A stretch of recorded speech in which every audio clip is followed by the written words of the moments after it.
So at our house, we have 2 dogs, 8 chickens, a couple thousand bees. But if you really want to find out where my son is, go see if he's playing Fortnite. I was heading home from work one night.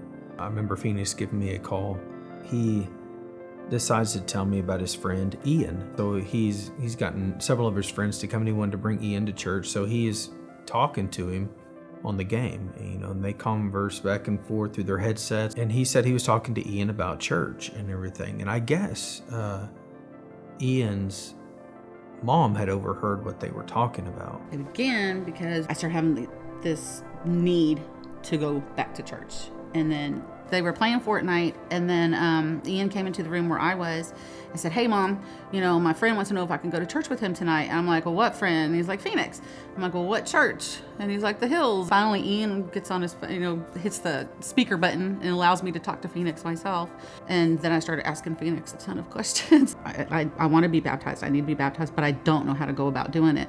Me and his mom started talking about baptism and my faith and the hills and how we grow and make followers of Jesus. It seems just so random that you're on the phone with your friend's mom while playing Fortnite talking about faith. And then when I got off the phone with him, I got online into the Hills website and just read everything. In less than an hour, I had read everything. I had looked at every single video.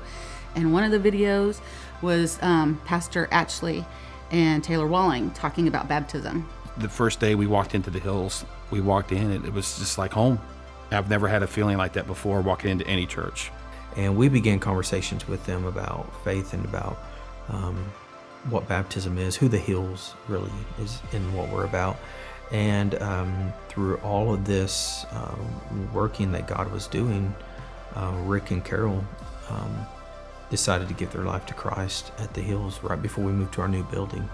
And so it was one of those really cool moments where you see the faith of your children impact how you live your life and maybe challenge even you a little bit to do some more about it.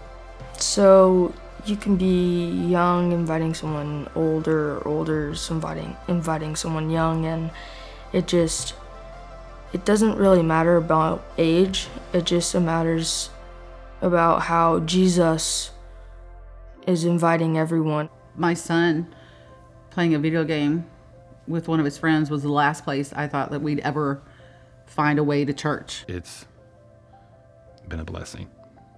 It's amazing how he can communicate with you when you don't even know you're expecting it.